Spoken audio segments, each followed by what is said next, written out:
This episode of the Off-Road Podcast is sponsored by Warren, Medical Gear Outfitters, and Colby Valve.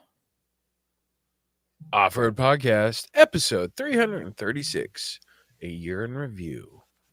Tonight, Aaron doesn't go to jail, Jeremy gets stuck in his neighborhood, and Ben puts on some chains.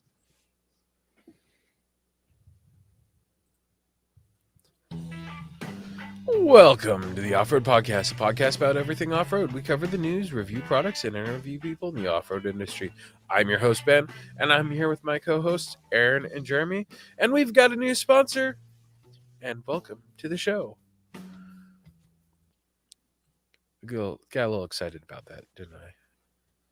The weekend review is brought to you by Medical Gear Outfitters. What are you waiting for? Are you waiting to have a casualty on the trail? Check out medicalgearoutfitters.com to get straightened out.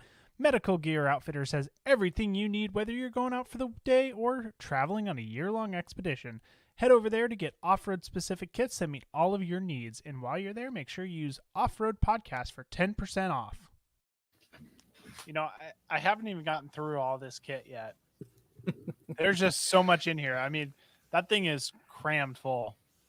Well, you don't use it as much as Ben does, so it's understandable. That is true. But, yeah. But let's save that till we actually, you know what? Let's just jump into it. Ben, what did you do this week? Oh boy. Well, every other year we go to Montana to go see my wife's grandparents, and we went there for Christmas. And I got to go over the pass. 3 passes. Living in Washington, I've got Snoqualmie. Tiger Mountain, if you want to count that which is up 18. Snoqualmie, then 4th of July Pass, and then Lookout Pass. And then I came back, and here's just a little snippet of how fun the roads were.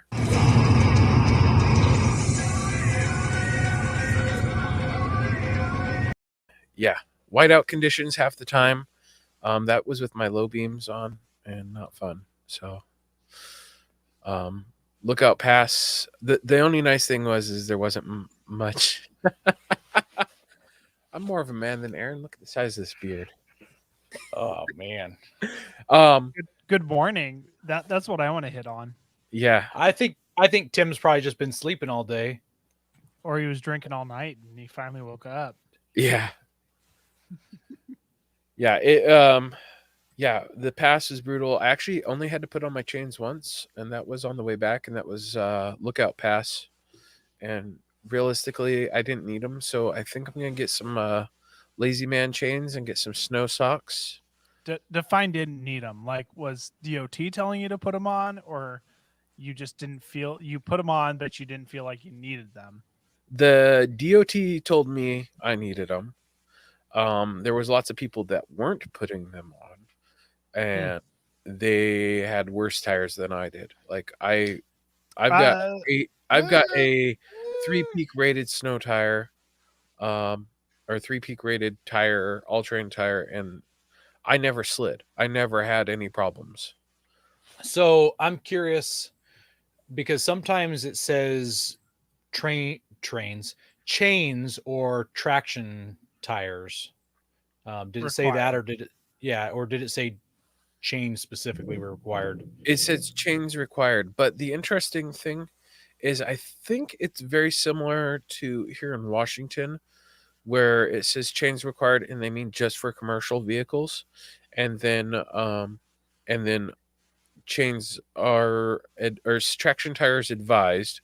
So like in Washington, it says chains required for all commercial vehicles, traction tires advised, or chains required except for all-wheel drive, unless it says chains required for all vehicles. So I don't know. It was Eric is in the comments, and he's wondering if our new sponsor is a ditch digging company. Nope. I didn't know Ben and I started a company. Yeah. Wait, we're just a ditch plowing company. Yes. That's true. Not digging. Yeah. We will plow those ditches all day long. Tim says, I thought that was when chains were required, 4x4 were exempt. At least that's how it is in California. What is he? He's in Arizona. Yeah, he did come from Washington, though. And every state is definitely going to be different, so you got to know the rules for your area. But sometimes if you have 4-wheel drive, they don't require change, which I think is kind of dumb. Oh yeah, So because 4-wheel drive doesn't help you stop. no, yeah, you don't get 4-wheel stop. Or steer sometimes. Every car has 4-wheel stop, but you don't get the benefit of the extra traction. Yeah. So it sometimes it is you can have chains or snowflake rated or snow rated tires or whatever, mud and snow tires, that kind of thing. Yeah. Or sometimes it is just straight up chains. That's it. Yeah, it was interesting to say the least. Like the other passes, like Snoqualmie, I drove both on my way there and my way home. I drove a pass at night, and it made conditions extra fun. Yeah, that wasn't very smart. Well, when I've got a 9-hour, 8-hour drive that turns into a 10-hour drive, it's always fun because we stopped off in Spokane and saw my sister-in-law, and so. But Spoke-Compton. Spoke-Compton, yep. But the best part of it all is on my way home, I did it with a concussion because I slipped off the top stairs going in the backyard to watch the kids play, and I messed up my back a little bit and knocked my head pretty good. So I don't know. Way to go. We got to talk to Dietrich and see if Medical Gear Outfitters has a concussion kit, or we need to build a concussion kit. And What? Yeah, but what do you do for a concussion? You go to the doctors. Not much. There's not much you really do. It's like if you have a bad enough concussion, you need to go to the doctors because you might have a brain bleed of some sort. But mine, I had a headache, lots of confusion, very irritable. You sure it wasn't a tumor? Not a tumor. Definitely not. It's a headache, not a tumor. Okay, it's not a tumor. So all I'm thinking about is the Family Guy where Peter Griffin is singing "I'm a tumor, I'm a tumor, I'm a tumor, I'm a tumor." I haven't seen that one. That was the that's all that's really been it. I did get a quote back for my 4Runner on the head gasket, and I almost might as well just put in a new engine for what it's going to cost. Wait, what? How much is it going to cost? $2,800 was what one of the estimate I got today, and I can buy a brand new, or not a brand new engine, a engine with less miles for $27. Yeah, but that's buy the engine, not put it in. It's zero labor. That's zero labor, and what you're talking about also on your head gasket is you said you're going to have a bunch of other work done at the same time. So you're not only doing the head gasket, but you're freshening up your stuff. I was gonna. Well, no, that wasn't even freshening up the stuff. That was just the head gasket that I got quoted. Really? I got so I have a friend who's a Toyota tech. Yeah. And I was like, hey, do you do any work on the side? Because he's asking me about some parts. And I was like, maybe I can buy these parts and trade you parts for labor. And he's like, no, but I've got a buddy here at work that does. Let me ask him. And he said he came back at me with $2,800. So I'm like, ouch. So I'm going to hit up a couple of the local shops here. Still waiting to hear back from my buddy John Matthews. Wait. So you went to a Toyota dealer? No, this is my friend that works at a dealership. I've known the guy since elementary school. Yeah, so. But I mean, it's still dealership labor. Well, no, it sounds like it was the guy doing side work though. So not necessarily this is the guy doing the side work. Right, yeah. But it's a dealership laborer doing side work. Yeah. Yeah, well, and he might not just want to do it. So clearly, at that price, he doesn't want to do it. So yeah, seriously. Yep. Yeah, you got to check in with a couple more guys. You got to. Oh no, I'm not leaving it at one. I'm definitely not leaving it at one because that could be, Yeah. I'm really not in the mood to go throw in a new engine or. Well, I mean, if you're going to do it, do a V8. That's just too much work. I don't have time for that type of work. I can do an engine swap in a day with a buddy and a case of beer. I'm gonna need that So- beer. We've got a Facebook user in the comments. Don't know who this person is, but he apparently he's calling in with his confession. He says, "I went snow wheeling and recovering today, but got ghosted by a close friend that is a hardcore off-roader." So don't know who that is. Sounds like a crybaby. They don't. I actually do know who that is, but he must be Coy? watching us. Yeah, that's Coy. So Coy wanted me to go snow wheeling with him today, and my wife didn't want me to go, so I didn't go. But I did get to go. Well, we'll save it. We'll save it for my turn. Well, with that segue, Aaron, how about you? He says, the Facebook user says, my friend's name rhymes with Aaron. Karen. Must be Karen. That's it. Yep. Yeah. Well, no wonder it's a terrible friend if your friend's name is Karen. Yeah, So, seriously. yeah. Or were you done, Ben? I don't want to. Yeah. No, that was it for me. What about you, Aaron? I mean, Karen. Well, so to start off on Christmas Eve morning at 7:25, I got a text that said the elk are in the field. So I shot up out of my chair. I was just finishing breakfast, threw my shoes on. I asked my wife to grab the rifle and shot out the back door. Maybe get And the rifle. and within 10 minutes, we had 2 elk on the ground. So my brother-in-law got one and I got one. So super excited. The shot was 315 yards, and to drop my elk with the first shot. A little 6.5 Creedmoor action there. I blasted it in the neck. So new technique that I've never heard hunters talk about. I did some searching, and it totally works. So here you can see my Nissan out in the field, and in the very, very back of the field in a mud puddle is the elk that's down in that back corner behind the truck to the right. Is that about So- as far as you could get your Nissan? No, that's where I stopped, because off to the left, where you can't see, off to the left is the other elk. So my goal was to try to pull them both out at the same time. So it took 300 feet of rope to get from the elk. So 100 yards. I'm 100 yards away from the elk in the back. And then another 100 feet of rope to get the other elk. And I drug them from there up to almost all the way to the barn, through all that slop. So tore up the field pretty good, but didn't have to get recovered once with the mighty Nissan, even though my tires are almost bald. I aired down to basically 7 psi all the way around. I don't have beadlocks, by the way, and Basically. just went to town. So Well, you probably could have gotten a little lower in your air tire pressure because you're not rock crawling or any of that. You're just creeping through the mud. yeah, yep.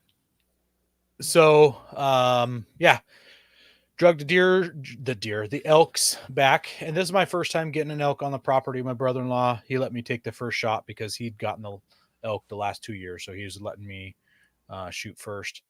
And then we got out there, and my tag and his tag are both for cow elk. And confession time, I shot a spike. So there was like 22 elk in the field, and I saw that some were spikes, and I aimed and shot at the one that I was shooting for, and I killed the one I was shooting at. So it's not like I shot the wrong one, but I screwed up and I shot a spike. So I had to call Oregon State Patrol Fish and Game people, and they came out, and you can see in this picture, there's my elk in the back, where he's confiscating it, and he's going to take it to meat locker where they give it to the needy people. So Fish and Feathers took your kill, but at least you were honest up front. I mean, yeah, if it had something come back and you had repercussions, there goes your rifle, your truck. yeah, So, yeah, exactly. They can totally confiscate everything in that goes on with your shooting and killing. So I wanted to make sure I did the right thing. So I called them. Unfortunate mistake on my end. I don't really have an excuse other than it wasn't very bright, and it was over 300 yards away, but it's not really an excuse. So whatever. The good news also is he said that they cannot force me to punch my tag. So he said, you can go shoot another elk again. Just make sure it's a cow this time. And somehow he knows me through the community. Whether that's good or bad, I don't know. But he did say that he thinks it would be funny at one of my next shooting events if someone drew some spikes on my target. So we all got a good chuckle out of that. So yes. So I take it you didn't get a ticket then? No ticket, no fine, nothing. So I got off pretty well. So well, at least the meat will go to feed some needy people. So absolutely. So did they take the hide too? I didn't see a hide. So he made me pinky swear that I wasn't going to use the hide for anything, or the skull, or any of the organs, or collect any of that stuff. And so no, and we had butchered the hide pretty bad, and we wouldn't do anything with it. Even if we did a really nice job taking the hide off, we wouldn't have done anything with it. So we loaded it all up in the bucket of the tractor. I drove across the road to the motorcycle track, and I dumped it I drove about 12 feet into the blackberry bushes and dumped it into the blackberry bushes. Some critters will enjoy it. Yep. Yeah. Someone will get some Christmas food. Tim's writing a song here. Yeah, he is. Yeah. So beyond shooting an elk, so that was Christmas Eve. Christmas Day, we got snow, quite a bit of snow. And so after we had our morning Christmas stuff, we went out and drove up into Eric says, shoot another spike so you can keep feeding the needy. I wish I could just keep shooting them. I mean, it was good. They might not be so lenient next time though. Correct. Yeah.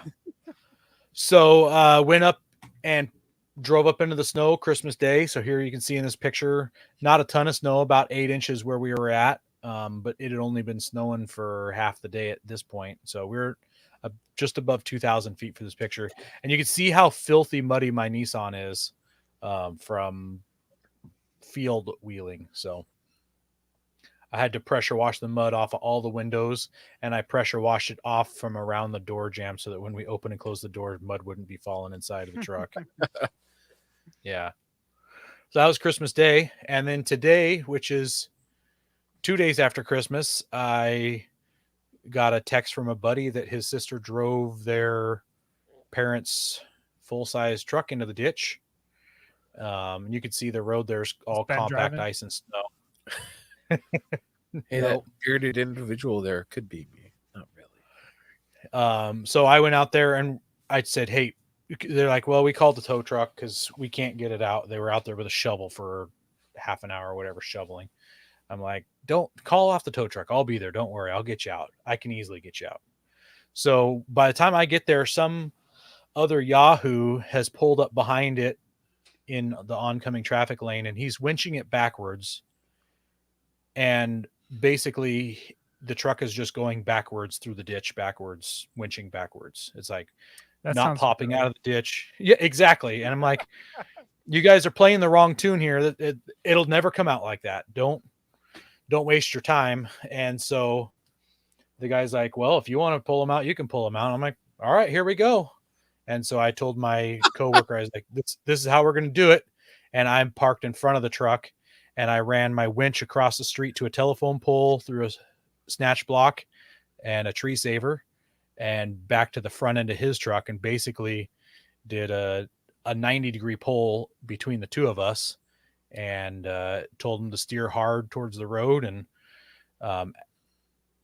my truck just starts sliding. The truck his Dodge isn't moving at all. And some local comes up to me, and it's a guy I know. He's like, you're never going to get that truck out. Your truck is too light. I'm like, just let me try a little more. And I'm still sliding. And so I put the truck in reverse and let some line out. And I basically backed my truck down into the ditch now, same ditch that he's in. And then I just start winching, and it acts like an anchor, and I just sucked him out. And then someone's like, well, now you got to drive out. And so I put it in drive, and I just creep out. I'm still, by the way, I'm still at 7 PSI in my tires. I've been driving around for the last 4 days on 7 PSI, and no problem. It just crawled right out of the ditch with my bald tires, and everybody's all excited. So anyways, yeah, so I got to recover that truck and show people that The mighty Nissan with the Warn winch does it again. The mighty Nissan. Oh, So, yeah. a lot of fun. How about you, Jeremy? Have you done anything this week? I think that'll be your new nickname. What's that? The mighty Nissan. No, my week has been pretty, off-road free. I'm hoping to do a little bit of snow wheeling this next week, since I have the whole week off. Yeah. Until New Year's, so I'm hoping to get out. We'll see. I need some people to go with me, but other than that, it snowed quite a bit here. So I was gonna go and try to, see how the Patagonia is handled in the snowy ice, because really once it gets back down, it's kind of just ice. But I live on a pretty big hill, so I got out to the hill, and I couldn't go anywhere, and then I aired down the tires and still couldn't go anywhere. I'm like, what the hell's going on? These tires are crap. And then no, not really, but I'm like, that's what's going through your brain. Like I'm like looking out at the front tires, and I'm like, why is nothing spinning? So I locked everything up, and I'm like, why is still the front not spinning? I'm like, shit, I didn't lock in the hubs. So then I locked in the hubs, and then it was, pretty much golden. But yeah, I was trying to do 4-wheel drive, but not 4-wheel drive. Oh, I left out this morning in the excitement of getting ready for work because I had to work today because I have no excuse not to go to work because I work in a 4-wheel drive shop. And so I go out to the 4Runner and I pull out the leaf blower and I blow off all the snow and I go to warm it up and the battery's dead. Well, of course it is. Yeah, I know. I've been driving it. So I take the Camry, and the Camry is kind of blocking it in the well, not blocking it, but the Camry can't go very far. So I hop in the Camry, I do a back and forth motion to get the Camry's battery close enough to the 4Runner to jump start it, and I jump start it, and then I go to close the hood on the 4Runner, and the hood latch will not lock in place. It's like frozen in the open position. I'm like slamming the hood. I sprayed some WD-40, and I got mad, and then I kicked the 4Runner, and then I hopped in the Expedition, went and picked up the dog, then went to work. Bring your dog to work? No, the dog was in a kennel, and that was one of the errands the wife was going to do while I was at work. So I was like, well, I took care of that, and I'll just be late to work. So no 4Runner. Maybe tomorrow I might go drive it in the snow. We'll see. And I got about 8 inches at my house. How much did you get at yours, Jeremy? I don't know, something like 6 inches or something like that. Yeah. I was watching my cameras the entire time while I was in Montana, enjoying the snow there. So. Hey guys, we're looking to reach more listeners. We're going to start reading Apple iTunes reviews on air. If you hear yours, send us a message with your address, and we'll send you an Off-Road Podcast sticker. You can find all of our social media by just searching our name. Now, go hit that subscribe button.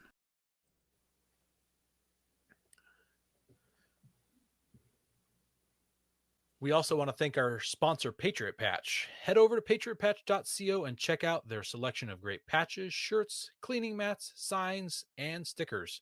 You can also join the Patch of the Month Club for $15 and receive a patch, matching sticker, and artist proof each month. Aaron, so I heard you know what the new Patch of the Month is. I do. I got an email today. There it is. He looks awfully familiar. January exclusive. It is a Yeti on a snowboard sporting a 1911. It's either, I'm pretty sure it's a 1911, but it could also be high power. I'm not sure. I'm calling it a 1911. I am too. That's what my gut tells me. So yeah, and on the bottom of the snowboards it says, "You ain't ready for this Yeti." So it's an attack Yeti. I think every army should have one. Yep. Special Forces, Rangers, lead the way with the Rangers there. Yep. Eric says we need a mark in the trail patch with the Nissan on it. I don't know why, because Nissans don't leak oil like Jeeps do. So Yeah. They just get Titan swapped because their engines go boom. How about a leading the trail patch with a Nissan on it? Just a thought. There's not enough Nissan owners to justify making that patch. Possibly. Uh, Yeah.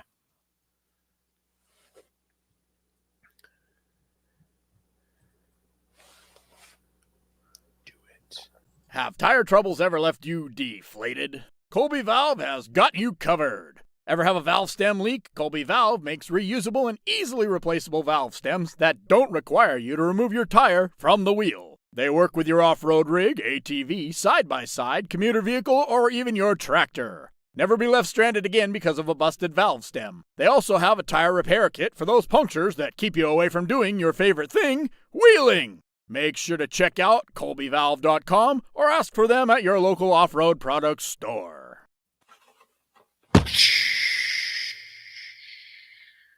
I'd just like to mention in that video, that beardless gentleman, that very old video. Yeah. And the cinematographer who was holding the camera. He's like that one guy that does the flips and stuff. It definitely was not me. Yeah. He might have been like 5, so Yeah. Yeah. But it It looks like it was taken by a 5-year-old. Just Yep. saying. So this is the OG version here, although it's in black, not red. They offer them in black, red, and orange. Oh, do they? I didn't notice that they had some different colors. So there's your emergency replacement valve. And what's cool is the instructions are so basic, they just put them right on the back of packaging. You don't have to have this big old fold out sheet of paper to put them on. They also have, Colby Valve has the Onyx one, which are like the quote unquote permanent valve stem replacements, and they're a low profile one, so you shouldn't worry about busting them off. And they're black. Check them out. They're cool. Yeah, black is cool. You guys have valve Goes with stems? everything. Sorry. Sometimes. Well, our news, Ben, you brought this one to the table here. Yes, I did, and I mentioned it last week. So, this is so when they shared that FJ wannabe, is that what I'm gonna call it? Yeah, FJ wannabe. They also shared some other ones, and the Toyota Tacoma EV that they revealed. So it's gonna have a shorter bed, or it has a short bed, so it's probably like a 5'5" bed, like the Tacomas have with the short bed. There's not a whole lot of details, so they're saying it's a mid-sized Tacoma and a full-size Tundra in terms of dimensions, but it's going to be the size of the Tacoma. It doesn't make sense to not be. And with several vehicles due, they're expected to be revealed within the next year or so. So I don't know. It's funny because Toyota's gone forever of the not wanting to do fully electric vehicles, but it sounds like they finally had their hand forced, or they decided to. They've always been more into the hybrid thing, which I've liked more, but is what it is. I'd prefer to see a hybrid Tacoma over a fully electric, because you can go a lot longer with that. But well, you'll like our next news article here, Ben. oh yeah, How's that for a segue? So That's the 2022 Tundra.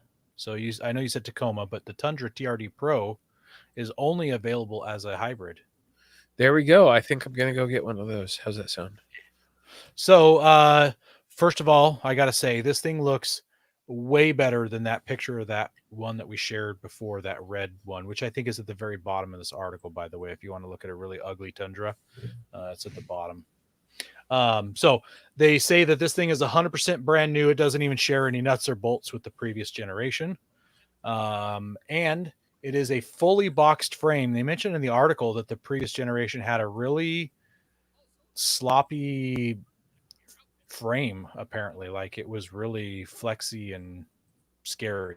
So this one's got a fully boxed frame using high strength steel, I believe is what they're talking about.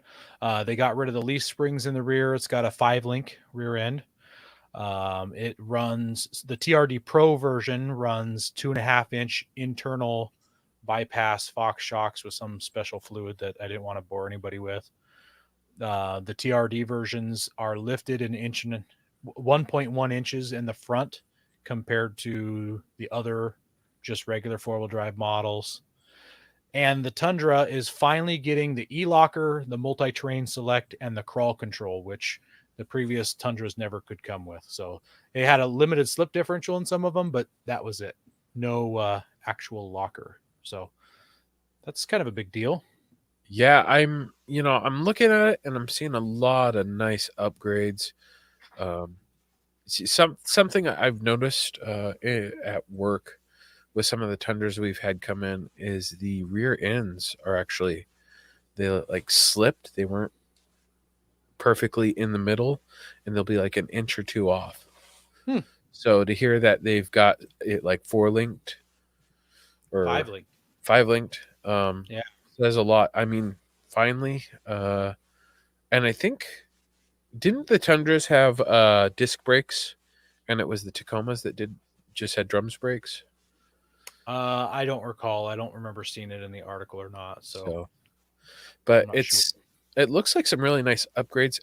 What's this stuff going on with the fender? Is it like a carbon fiber like thing? So they've got a bunch of, they called it digital camo as part of the package that you get. It's on the fender flares. You can see it there on the rear bumper and the top of the tailgate, and it's also in the seats, like hidden inside of the seats. Oh there, yeah, right there. Yeah, that's interesting. I like it, and that moonroof. Yeah. I gotta be the contrarian, I guess. Do it. I don't like the digi camo on just tiny parts of the vehicle. Yeah.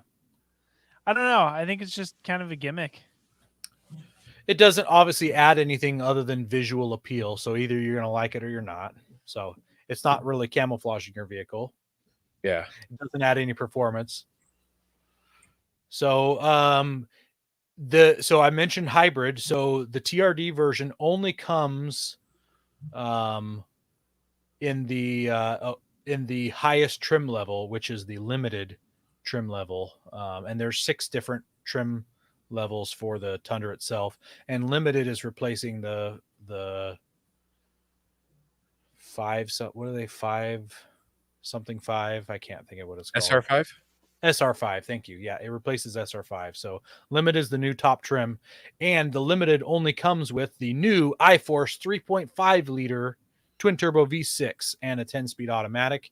And it's really funny. The article calls Toyota out because it actually only is a 3.4 liter, but their marketing is a 3.5 liter. So it's kind of funny. The iForce engine has an electric motor sandwiched between the flywheel and the torque converter, and it produces, combined with all of that, it produces 437 horsepower, 583 foot-pounds of torque, which is a lot of those numbers. Those are big numbers. Max payload, 1,940 pounds in the bed, and max towing is 12,000 pounds towing. Now, those two numbers aren't for the TRD Pro. Those are just the maximum that you can get in the Tundra, period. If you option it correctly, specific trim and model, package selection, blah, blah, blah. So when you add that iForce engine, you actually lose capacity due to weight, because I think it comes with batteries underneath the rear seat, something like that. So, I've something I've got to call out the manufacturers on is the size of the head units that they've been putting in. Mm-hmm. They're actually worthwhile now. It's like you don't have to immediately go to an aftermarket head unit. Yeah. So wait, you said you were calling them out. No, not calling them out in like a congratulations. It's like, hey, good job. I was waiting for the shoe to drop also.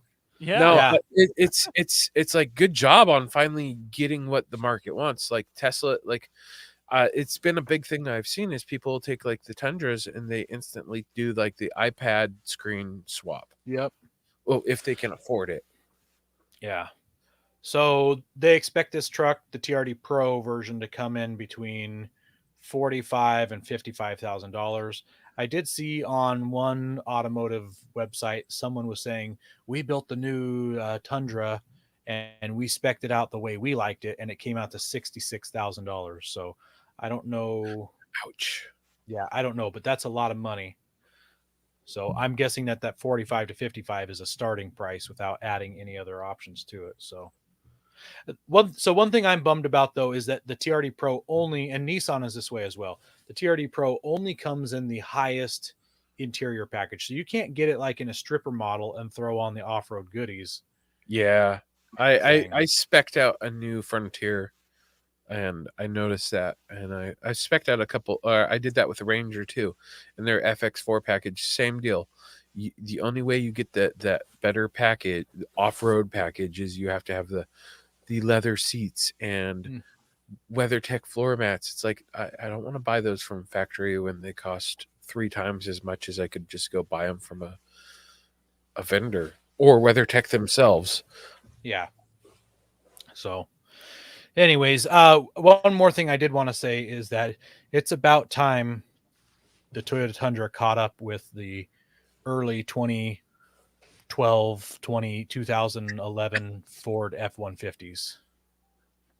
So they're running the twin turbo V6, a locker in the rear end, big towing capacity. The F-150 actually has even higher towing capacity than this. So that's all I'm saying.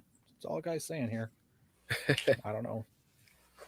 I have an FX4 package on my truck. You can get a trimmer, which is a step above, or you can get a Raptor, which is a step above. So I don't even have like the most off-roady model, where this is the TRD Pro, their most off-roady model.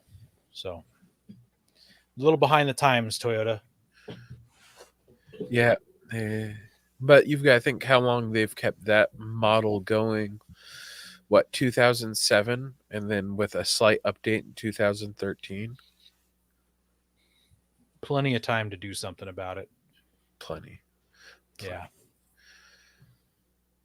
Go prepared with Warren Industries. They produced the first recreational winch in 1959 and lead the industry with their dedication to quality and reliability. When you dig yourself in deep, make sure you have the right tools to get yourself out. Get Warren equipped and go where others can't. Now, let's get ready for adventure and head into our main topic.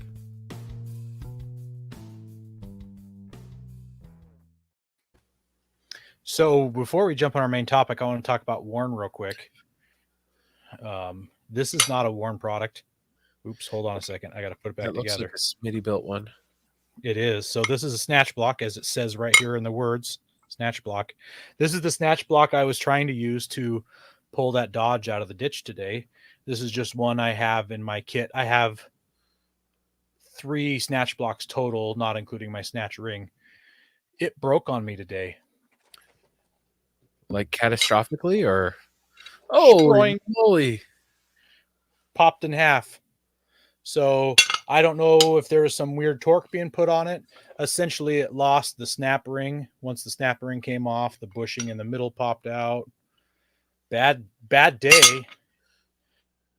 But because I go prepared, I had my Warren Epic snatch block that I recovered. And I actually hadn't even used this one yet. I was keeping it pretty and stuff like that. So now it's been used, finally been used. So I got to use my Warren Epic snatch block today to the rescue, and obviously super happy with it. It didn't break.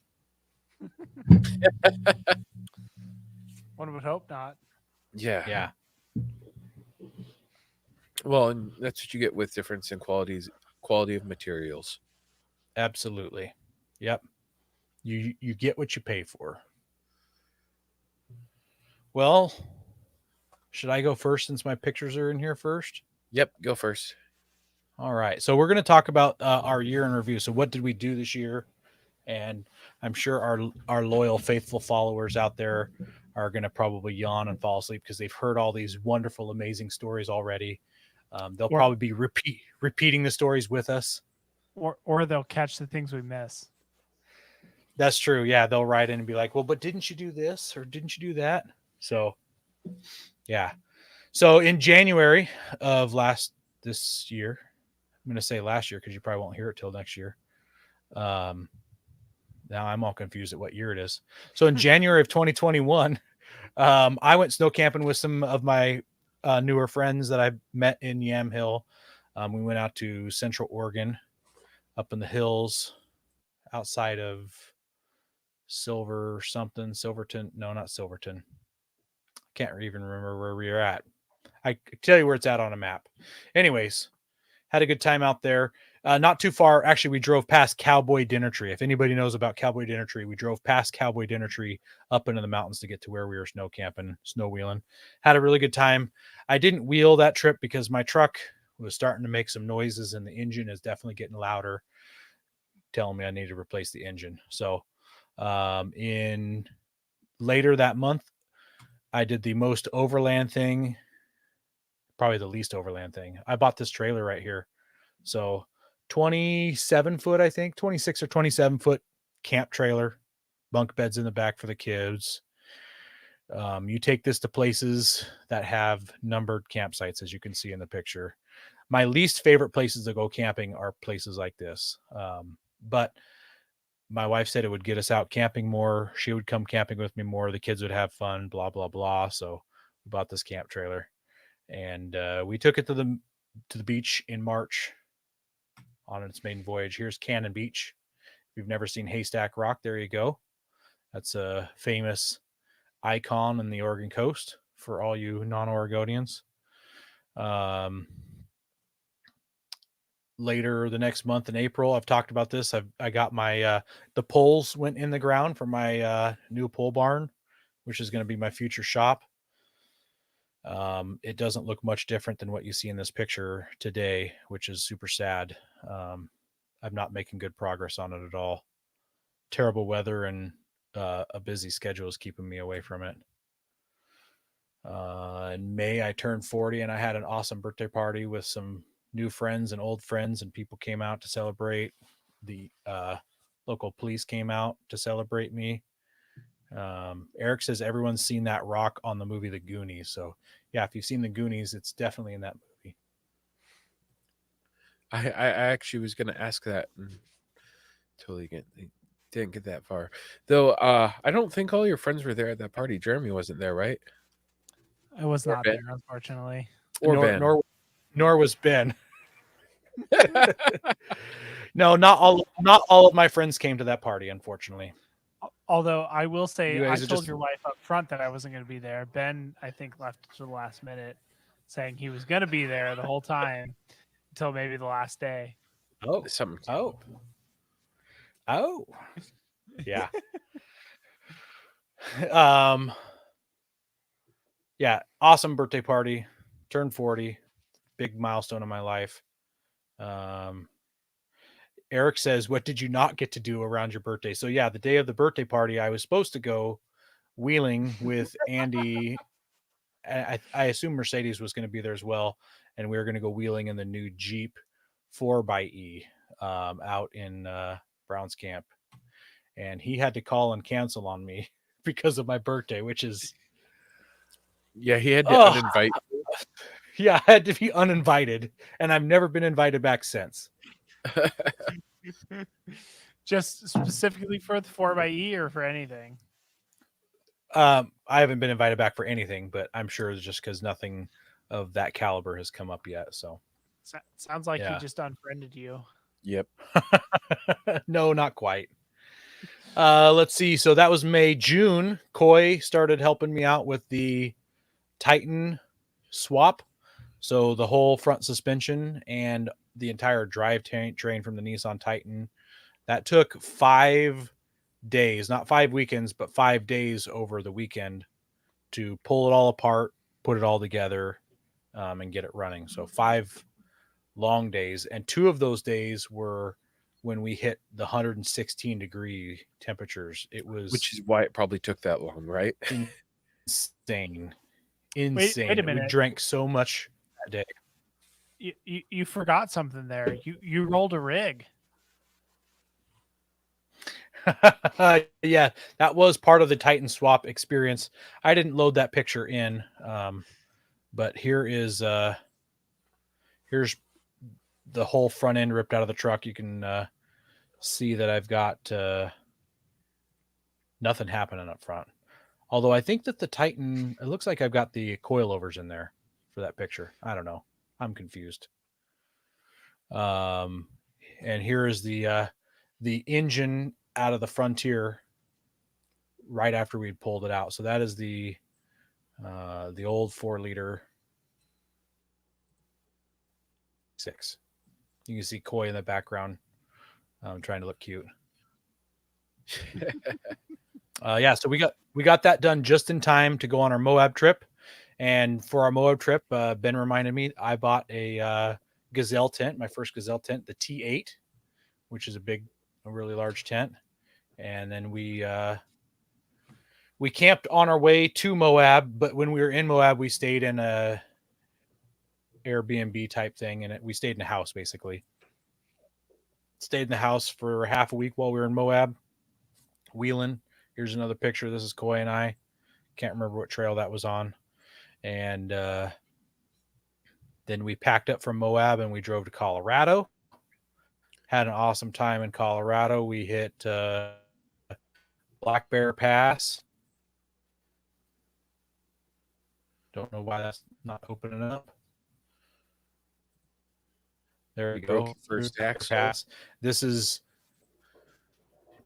just before that rig roll the very next day on Black Bear Pass. And then that takes you down into Telluride. And then leaving Telluride, you drive up Imogene Pass, where this is the top of Imogene Pass.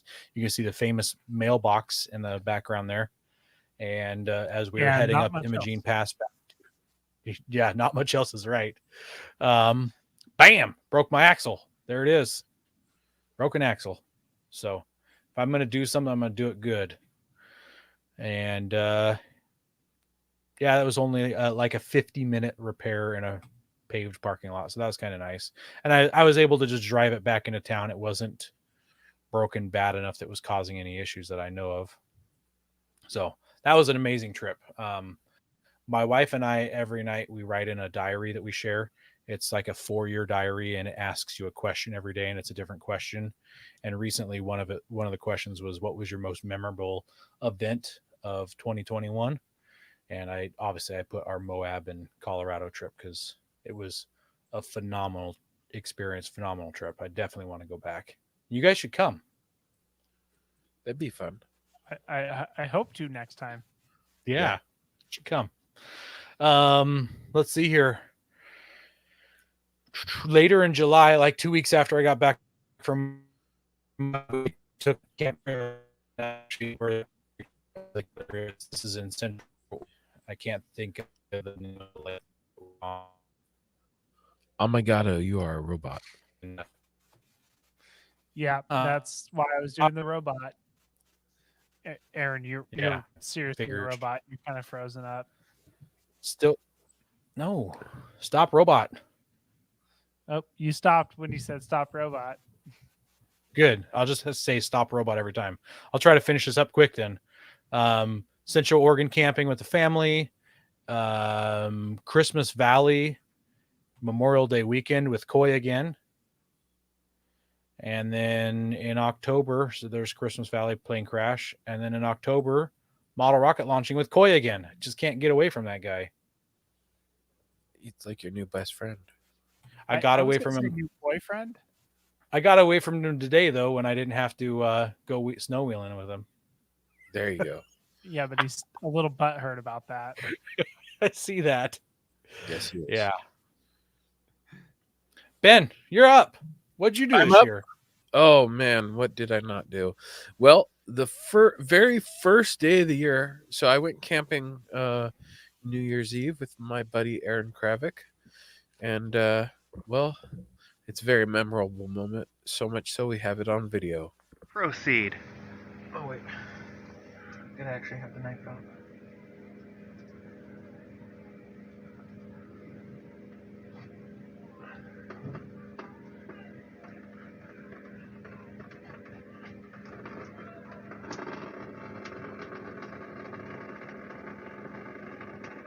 Ben's new tent, ladies and gentlemen. So I bought a rooftop tent a couple weeks, a month or so before that, and well, I didn't realize that the damage was that bad, which is fine. I knew there was damage, and I was planning on repairing it. Here is a picture of the amount of damage I found. This is from the underside here. So yeah, nice big crack in it. Yeah, it's a lightning bolt. So I fixed that, and now it works great. I don't have any pictures of it fixed, but I fixed it. Then that was actually a fairly quick fix because the very next month we used it for some snow camping with the guys. Yeah. Which was I gotta say that was a good trip for me. For the memories, I was able to bring my cousin, who just retired from the Navy and was spending a little bit of time here before he moved to Ohio. Why anyone would want to live there, I don't know what's wrong with them, but so yeah, it was a fun trip. Everyone was there. It's not often we all get together, so it was a fun trip, and I didn't get stuck at all, but Aaron did. Well, the other Aaron did. Ooh, Kravik. Oh, so funny. Really funny. Can you drop your picture? You can't really see it. So behind the three of us, we can't show the screen behind us. So the screen behind us shows not your screen, but the one behind all three of us. It shows your truck, it shows Aaron's truck, and it shows Rick's truck behind that. And my daughter before the podcast was in here, and she's like, "Is that your truck, Daddy?" And I'm like, "No, that's Aaron's truck." And she goes, "Aaron the girl?" I'm like, "No, it's Aaron the boy." Oh, because I know a girl named Aaron too. Like, I'm sure you do, honey. Anyway, Well, yeah. So hold on. I want to also comment that Aaron did get stuck that trip. Well, yeah, he did. See? No, other Aaron. Oh yeah, he did too. I believe you had to come into camp on a Bubba rope. that was 2 years ago. No, that was this last year, right? I didn't make this last year because my truck was not doing so hot. I didn't make it this year. Oh, you're right.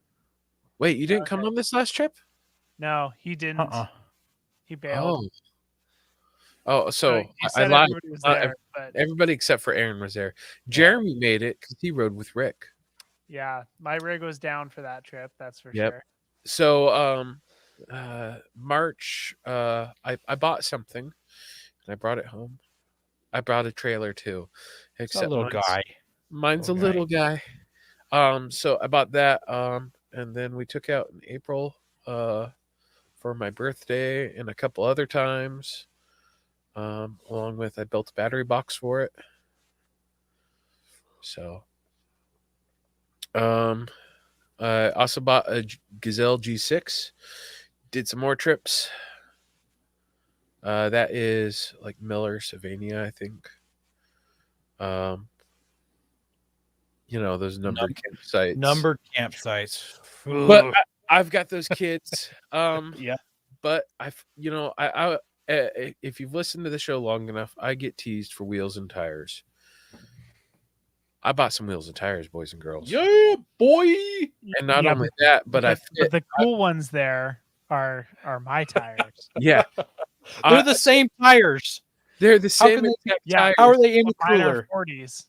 His are 40s, mine are 30s. Yours way more. That's the only difference. Yours way more. Yeah. So yeah, I fit 4 40s and 5 33s in the back of my 4Runner.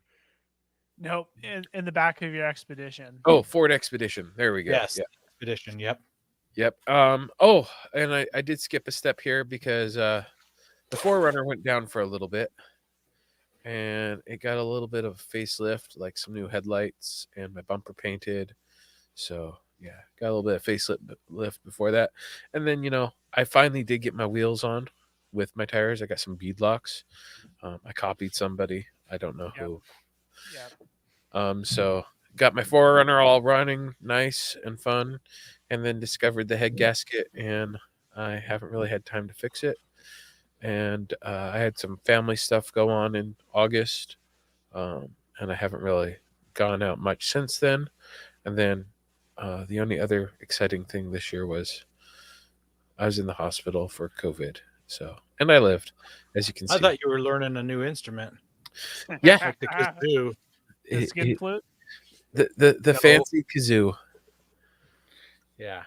So yeah, that was my my year in review. It was a very interesting and fun and not so fun year. And my goal, so the year before, my thing was I camped once a month every month. This year I'm gonna try and camp some more. So Good. That's a fantastic goal. It's one that I've had every year for the past couple years, and it's hard to hit that, especially with how busy life is. And as soon as your truck has issues, like you got your head gasket issue, I need new tires for my truck. I can't seem to get my fingers wrapped around them. So oh my good, I was looking. Funny story for today was I had customers calling today. Hey, I need new tires, and I Yeah. want them right now. yeah, I order in my tires, so it's like, first, I can't get you your tires today, and second off, you're calling for the tires while stuff's happening, not before. Like you're Yeah. worse than the people at the supermarket looking for bread and milk. everybody and their mom wants tires today. Yes, so yeah. Thank you, Lenny. Yep, I'm glad I'm okay too. Jeremy, did you do anything this year? Nope, didn't do anything. I saw you got some 40s in the back of Ben's Oh yeah. expedition. Oh shoot. Yeah, you're right. I guess I did get on 40s this year. Here, No, we'll a as picture for that. Ben kind of mentioned earlier, I was out for the snow. My rig was out for the snow trip, because I was waiting on parts, thanks to COVID. Woo. So I finally did get all my parts in this year, and I finally got the Jeep up on Dynatrack Pro Rock 60s, and 40-inch tires and beadlocks before Ben got his, because I'm the one he copied, obviously. He not only did he copy your wheels, but he copied your tires. Yeah. Yep. Well, kind of. He got the knockoff version of my tires. What size did you get, Ben? 33s. 33s. How wide are they? What are they? 11 and a halfs or 10? Okay. I think they're 11 and a halfs. Let me do some math. Okay. Tiresize.com will answer all your questions. That is true. Yeah. Love that So I say website. he got the knockoff because I got 40 by 13 and a half. So They are 11.2 inches. Okay. not even a full 11 and a half. Nope. That's okay. Skinnies for the winnies. Yeah, I don't know why you like the skinnies, Aaron. You always like those pizza cutters. Did I get stuck in my field in literally 8 inches of soup? I'm not saying you did. I'm not saying skinnies are bad. Did my tires pop off the bead at 7 psi? It might have. Oh, did they? They might have. You just didn't say so. No. Yeah. Well, They didn't. we're gonna air you down as low as you can go this year on the snow trip, and see if you pop off. On one of my, well, I won't be in skinnies for the snow trip, in theory, if I get my tires in time. On one of my trips, I did. In fact, it's the same place we're going snow wheeling to for our coming up snow trip. I did air down without a gauge, and after I got through the snow that I was stuck in, just by airing down more, I went to go put some air in because it's like, oh, that one looks extra flat. It was at less than 1 psi without popping off the bead. Oh wow. Yeah. Well, So. we'll test that this year. I don't know if it's the BF Goodrich tires. I don't know if it's the Nissan rims. I don't know if maybe because I was only driving in a straight line forward, not hitting any obstacles. But yeah, it didn't pop That's off. probably most likely what it is. Yeah. Yeah, other than that, my year's been kind of boring as far as off-roading goes. I've gone out to Tahuya a number of times, but I haven't made any big trips. I kind of did that big career change. Well, getting the promotion, and that's kind of been where a lot of my free time has gone recently. Most of my weekends have kind of gone towards spending a little extra time at work. So, Well, sometimes Yeah. that's the only way you can play. Yeah. yeah, One thing we all missed out on this year was our car show and yeah. fundraisers. I'm kind of bummed thing, we got so. rid of we missed out on that, but COVID kind of shut us down on that. It just makes it Yeah. tough to plan those types of events and things. So yeah, well, and then Ben got COVID like the week before, so Yeah. That didn't help. Not No. at all. yeah, yeah. So- So we're hoping to be back next year with that, I think. yes, yep, That's the goal. yeah. Well, Yeah. upcoming 2022. You guys have any? Oh, I'm not sure who. So I don't know. We got a Lonesome Lenny in the comments here, and he says he's in southeastern MA. I'm not sure if that's Massachusetts or Maine, but he says he has regular tires on his Nissan 4x4. He doesn't off road. He just uses a 4-wheel to drive in if it snows. So another Nissan lover out there. Well, maybe he doesn't love Nissans. Maybe he's just stuck with a Nissan like I am. What do you mean stuck with the Nissan? You want a Jeep? Nope. Actually, you I did love- want a Jeep. You wanted a JL there for a while. Yeah, Massachusetts. There we go. Yeah. The home of Click and Clack, the Tappet brothers. Yeah, so 2022, you guys got any aspirations for this next year besides? So we talked about we've got a snow coming trip coming up in February. We're going to hit up Eastern Washington, undisclosed location. Yep. I'm hoping to do the Rubicon this year. So I was supposed to do that in 2020, and then I bent the axle, and so that kind of took that trip off of the books. So I'm hoping to get back out there and do it again, or do it for the first time in 2022. I'd like to try our previous episode was about snowcats. I'd like to see if the stars will align and I can get out on one of his snowcat trips. So I think that'd be a lot of fun. That would be a lot of fun.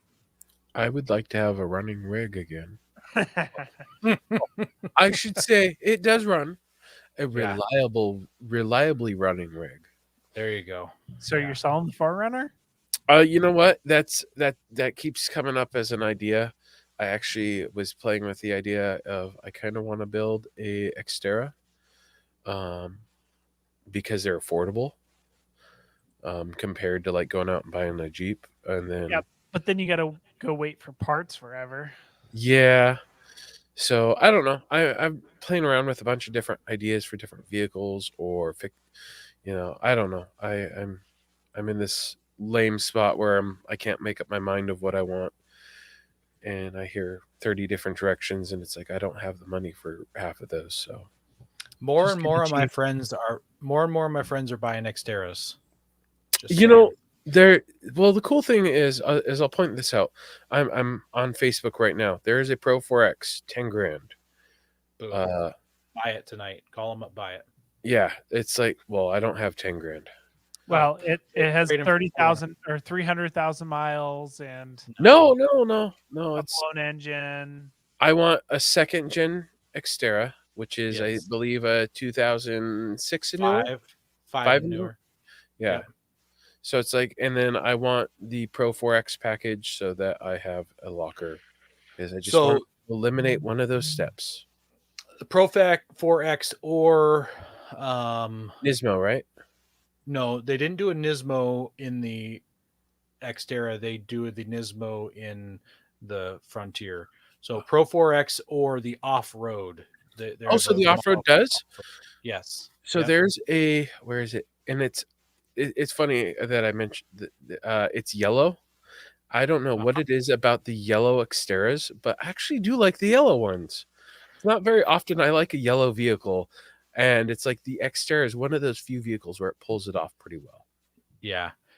David writes here in the comments that he just got his Jeep on the road. I'm pretty sure this is the $1,500 Jeep guy. And he Yes. says he hopes it snows down here so he can snow wheel in Louisiana. I know that it has snowed in Louisiana at some point in the world, but yeah, if it does, it's not much, and I don't think you'll really get to play in it. So good luck with that. I think you'll need to drive north a little ways and find some Appalachian or something. Appalachians. The Appalachians aren't mountains; they're hills. Are they? They don't have much elevation up there? No. Gotcha.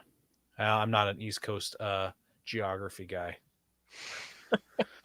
Well, my only real big aspiration for 2022, I wrote down here to get on to 35s. I mean, 35s are the tires I ordered, so I will be on 35s for sure, but to collect the rest of the parts so I can get on to 37s. And I don't know if that'll happen next year, but I'm gunning hard for it. So yeah. Is there a did you so you said you ordered your tires? Do you know when you're going to get them? Nope, I don't know. And you've got wheels on order that you don't exactly know when you're going to get? February. Man, COVID's hit you hard. Yeah. Right in the kisser. Yep. So whatever, we'll figure it out. Yep. We'll get her done. Yeah. Well, once again, we want to thank everybody for listening into us weekly and joining in our live chat session here and following along. And we love interacting with you guys. Appreciate you guys out there. Appreciate you a lot. Thanks for watching us live. Make sure you're sharing us with your friends and your family. Tell your emotional support groups about us. Talk to us in your AA groups. Talk to us in your AAA groups. All the A groups, because we're A number 1. It really does help us grow, though, when you're sharing us. Also, God bless America.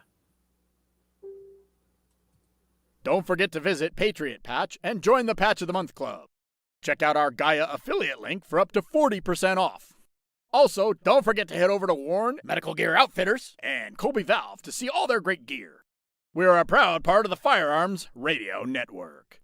Got a comment or question? Send it to us through our webpage at firearmsradio.net or through our social media channels by searching for Off-Road Podcast. Also, you can listen to us live at overlandradio.com Mondays at 7 p.m. Pacific. When off-road, please remember to have fun, tread lightly, be safe, and courteous. Thanks for listening.